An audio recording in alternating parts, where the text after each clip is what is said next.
ನಮಸ್ಕಾರ ವೀಕ್ಷಕರೇ, public times Kannada news ಚಾನೆಲ್ಗೆ ಸ್ವಾಗತ. ನಾನು ನಿಮ್ಮ ರೂಪೇಶ್ ಕೆಂಸಾಗ್ರ. ಹೊಸ ಜವಾಬ್ದಾರಿಯನ್ನು ಪ್ರಾಮಾಣಿಕವಾಗಿ ನಿರ್ವಹಿಸುವೆ. ಶಾಸಕ ಎಚ್.ಸಿ. ಬಾಲಕೃಷ್ಣ.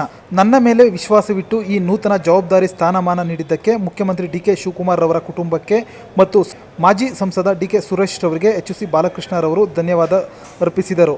ಕಾಂಗ್ರೆಸ್ ಪಕ್ಷದ ಹೈಕಮಾಂಡ್ ನಾಯಕರು ತಮ್ಮ ಮೇಲೆ ನಂಬಿಕೆ ಇಟ್ಟು ಹಳೆ ಮೈಸೂರು ಭಾಗದಲ್ಲಿ ಮುಖ್ಯ ಜವಾಬ್ದಾರಿಯನ್ನು ವಹಿಸಿದ್ದಾರೆ ಎಂದು ತಿಳಿಸಿದರು. ಕ್ಷೇತ್ರದ ಜನತೆಗೆ ಕೃತಜ್ಞತೆ. ತಮ್ಮನ್ನು 5 ಬಾರಿ ಗೆಲ್ಲಿಸಿ ಬೆಂಬಲಿಸಿದ ಮಾಗಡಿ ಕ್ಷೇತ್ರದ ಜನತೆಗೆ ಬಾಲಕೃಷ್ಣರವರು ಕೃತಜ್ಞತೆ ಸಲ್ಲಿಸಿದರು. ನಾನು ಅಧಿಕಾರದಲ್ಲಿ ಇರಲಿ ಇಲ್ಲದಿರಲಿ ಅಥವಾ ಸಚಿವನಾಗಿರಲಿ ಆಗದಿರಲಿ ಕ್ಷೇತ್ರದ ಜನತೆಗೆ ನನ್ನ ಮೇಲೆ ತೋರಿದ ಪ್ರೀತಿ ವಿಶ್ವಾಸ ದೊಡ್ಡದು. ಅವರ ಋಣ ನನ್ನ ಮೇಲಿದೆ ಎಂದು ಸ್ಮರಿಸಿದರು.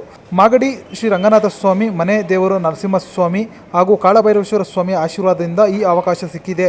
ನೀಡಲಾಗಿರುವ ಜವಾಬ್ದಾರಿಯನ್ನು ಹಾಗೂ ಕ್ಷೇತ್ರದ ಜನರ ಸೇವೆಯನ್ನು ಪ್ರಾಮಾಣಿಕವಾಗಿ ಮತ್ತು ಯಶಸ್ವಿಯಾಗಿ ನಿರ್ವಹಿಸುವ ಶಕ್ತಿಯನ್ನು ಭಗವಂತ ನೀಡಲಿ ಎಂದು ಪ್ರಾರ್ಥಿಸಿದರು.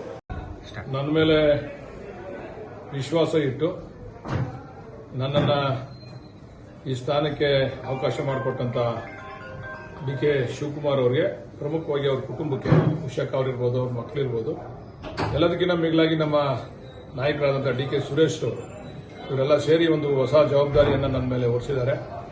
ಈ ಒಂದು ಜವಾಬ್ದಾರಿ ಜೊತೆಗೆ ಹೈಕಮಾಂಡ್ ಕೂಡ ನನ್ನ ಮೇಲೆ ವಿಶ್ವಾಸ ಇಟ್ಟು ಈ ಜವಾಬ್ದಾರಿಯನ್ನು ಹಳೆ ಮೈಸೂರು ಭಾಗದಲ್ಲಿ ಒಂದು ಜವಾಬ್ದಾರಿಯನ್ನು ಕೊಟ್ಟಿದೆ. ಅದನ್ನು ನಿಭಾಯಿಸ್ತೀನಿ. ಈ ಸಂದರ್ಭದಲ್ಲಿ ಏನು ಹೇಳ್ತೀನಿ ಅಂತಂದ್ರೆ, ಇದಕ್ಕೆಲ್ಲ ಪ್ರಮುಖವಾದಂತಹ ಕಾರಣಕರ್ತರು ನನ್ನ ಕ್ಷೇತ್ರದ ಜನತೆ. 5 ಬಾರಿ ನನ್ನನ್ನು ಅಧಿಕಾರ ಸಚಿವನಾಗಲಿ ಆಗದೇ ಇರಲಿ 5 ಬಾರಿ ನನ್ನನ್ನು ಗೆಲ್ಲಿಸಿದ್ರಲ್ಲ, ಇವರು ಋಣ ಕೂಡ ನನ್ನ ಮೇಲಿದೆ. ಜವಾಬ್ದಾರಿ ಕೂಡ ಜಾಸ್ತಿ ಆಗಿದೆ.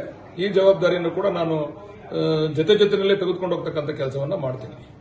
ಮತ್ತೆ ಎಲ್ಲ ಪ್ರಮುಖವಾಗಿ ನಮ್ಮ ಮಾಗಡಿ ರಂಗನಾಥ ಸ್ವಾಮಿಯ ಆಶೀರ್ವಾದ, ನಮಗೆ ಮನೆ ದೇವರು ನರಸಿಂಹಸ್ವಾಮಿ, ಕಾಲಭೈರವನ ಆಶೀರ್ವಾದದಿಂದ ನಮಗೆ ಸ್ಥಾನ ಸಿಕ್ಕಿದೆ. ಅದನ್ನೆಲ್ಲ ಕೂಡ ಆ ಭಗವಂತ ನಿಭಾಯಿಸಿಕೊಂಡು ಹೋಗ್ತಕ್ಕಂಥ ಶಕ್ತಿ ಕೊಡಲಿ ಅಂತ ಆ ಭಗವಂತನೆಲ್ಲ ಪ್ರಾರ್ಥನೆ ಮಾಡ್ತೀನಿ. ನಿರಂತರ ಸುದ್ದಿ ಸಮಾಚಾರಕ್ಕಾಗಿ ವೀಕ್ಷಿಸಿ ನಿಮ್ಮ public times Kannada news channel ಅನ್ನು. ವಂದನೆಗಳು.